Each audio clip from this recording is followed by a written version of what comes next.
I was crying at the sink, literally tears streaming down, screaming about things, frustrated with life because I was frustrated with falling behind on everything. I looked around my house and I just felt overwhelmed. And I was so tired of this. Not to mention that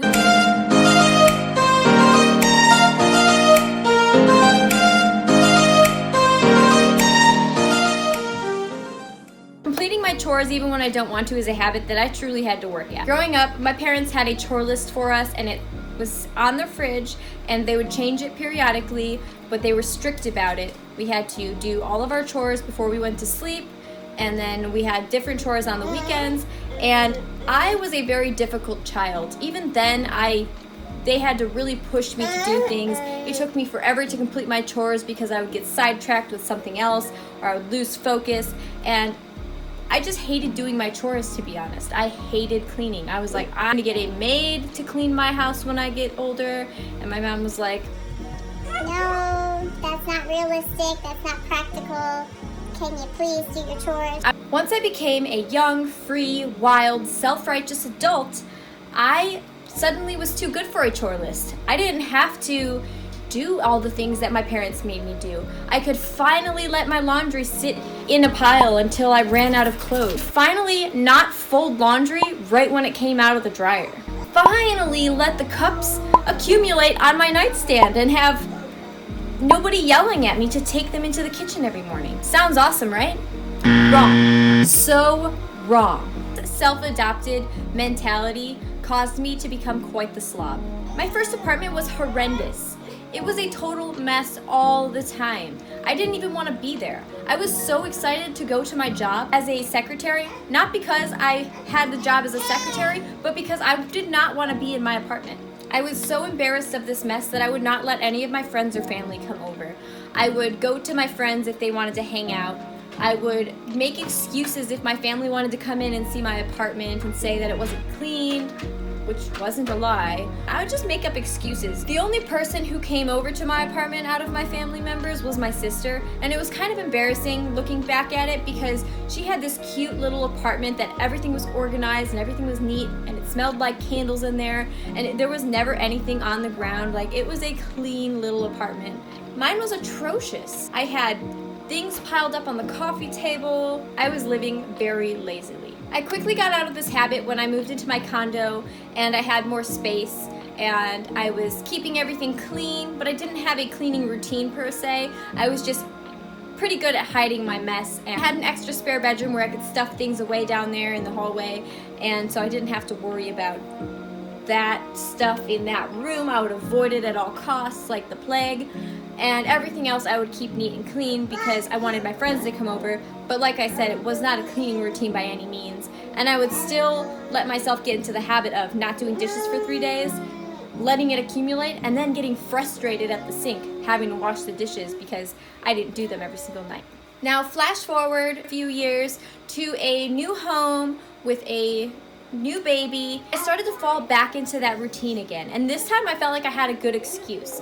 My son became my excuse for everything. He became my excuse as to why I couldn't do the dishes every night. I was suddenly too busy to care about laundry or making sure that Cole had clean clothes to wear while I was just doing my laundry. I would do it if I had to, and my attitude while doing it was absolutely horrible. Cole would come home from work and do the dishes, and he would clean the house for me before anybody came over, and I felt so much guilt for this because he was at work all day and I was sitting home doing absolutely nothing.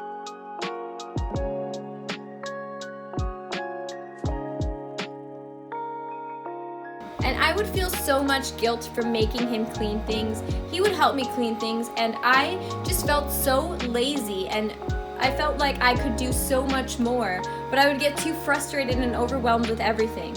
And yes, being a mother is a very important job, but keeping my home clean is also a very important job, because if my family is not living in a clean, tidy environment, then I am not happy and I'm stressing everybody else out with my attitude, and that's just not okay. When Atlas was a few months old, I was trying so hard to clean the kitchen and do the dishes. I suddenly became overwhelmed with everything I was falling behind on, and I started to break down in tears. I was crying at the sink, literally tears streaming down, screaming about things, frustrated with life because I was frustrated with falling behind on everything. I looked around my house and I just felt overwhelmed, and I was so tired of this. Not to mention that we didn't have a dishwasher at the time, so everything that I was falling behind on, I was creating even more work for myself, having to hand wash every little thing from days worth of not doing the dishes regularly. And this wasn't just the dishes. This was the laundry, this was cleaning the bathroom, this was vacuuming the house, this was making sure all the toys and stuff were tidy for the baby.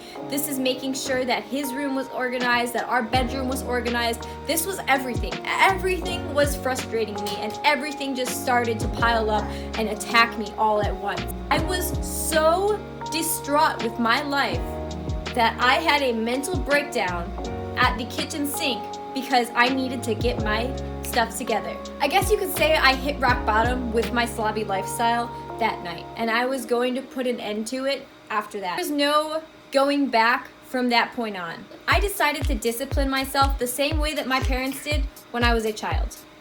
I set a list of goals for myself. I asked Cole to hold me accountable, and I asked him not to do the chores for me anymore. And so it began.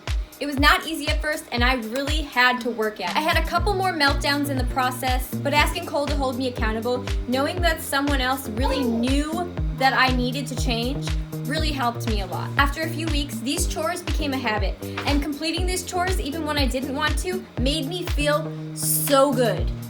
My kitchen was clean all the time, so I didn't find myself stressing out over when dinner time rolled around and I didn't have a frying pan clean, because everything was clean after that. We had clean clothes all the time, and they were folded, and they were hung up, and they were put away. Laundry and dishes actually became my two favorite chores. Laundry and dishes, in that order.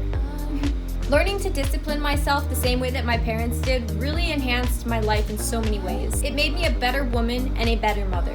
It allowed me to focus on things that I needed to focus on. Looking back now, I thought my parents were only making us do chores because they didn't want to do them, when in reality they were just trying to instill the value of being a responsible adult with a clean and tidy home. If you find yourself in the same boat that I was, and you are so desperate to change your habit, then create SMART goals for yourself. A SMART goal is a carefully planned, clear, and trackable objective. S is for specific. M is for measurable. A is for achievable. R is for relevant. And T is for timely. I offer a free printable chart on my website. Also, I have descriptions for each step to make a SMART goal. So if you'd like that, please go over there and print it off. The link is down below. I hope you all took something away from this, and just know that you can create a clean, tidy environment, and you can make this a habit so that you're not stressed about it. If you liked this video, please like, comment, subscribe, and share, and I will see you next Thursday. Bye-bye. Feeling free? Okay, follow me. Follow me.